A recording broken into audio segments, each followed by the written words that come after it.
Apa yang menjadi ketakutan kaum 58% mengenai IKN betul-betul terjadi?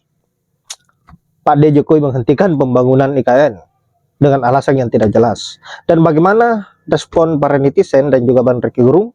Langsung saja kita simak videonya terlebih dahulu.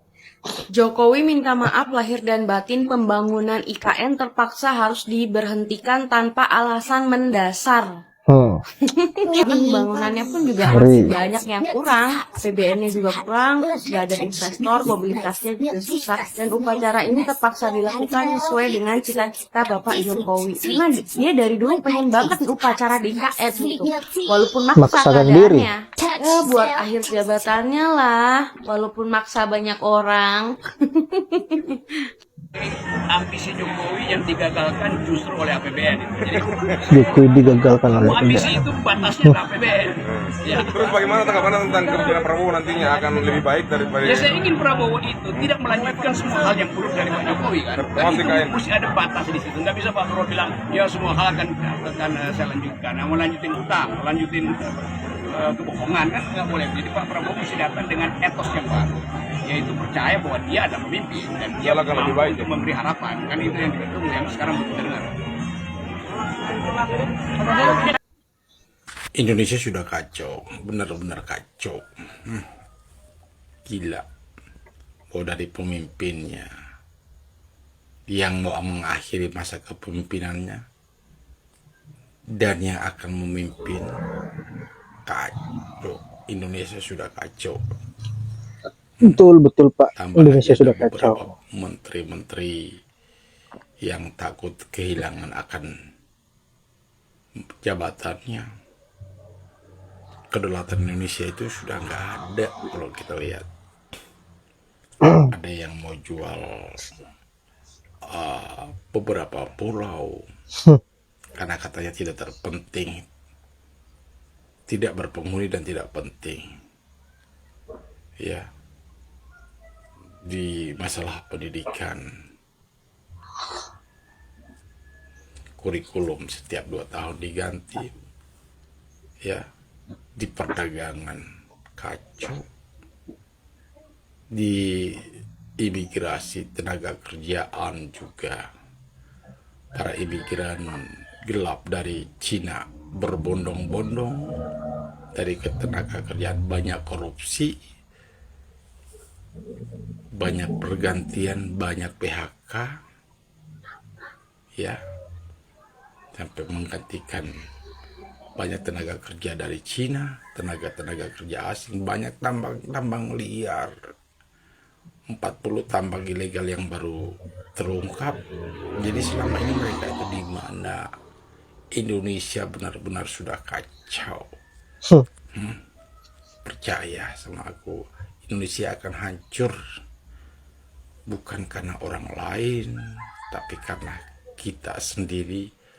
Karena pada Bukan kita dong, dasarnya hanya kaum 58%. banyak komunis, banyak anak-anak dan keturunan komunis yang udah masuk dalam sistem pemerintahan.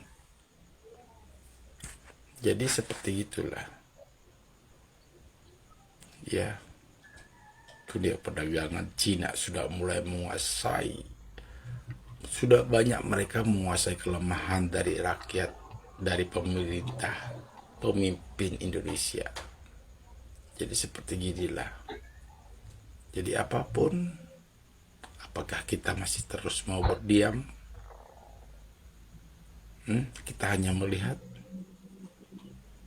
banyak koruptor, banyak korupsi yang dilakukan, banyak penjilat, mau dari abdi negara pun, dari kepolisian, dari kejaksaan, dari apapun itu, banyak sekarang udah mulai terungkap, dan kita hanya mendengar, melihat, tetapi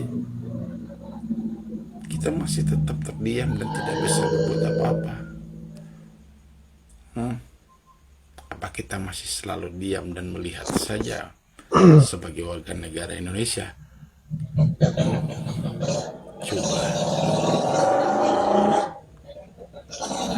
kita mulai praksi,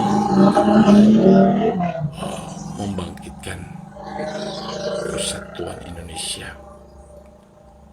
Manusia-manusia korupsi, para penjilat-penjilat, para abdi-abdi negara yang tidak pantas kita singkirkan saja, karena Indonesia bukan untuk mereka, para koruptor dan para korupsi.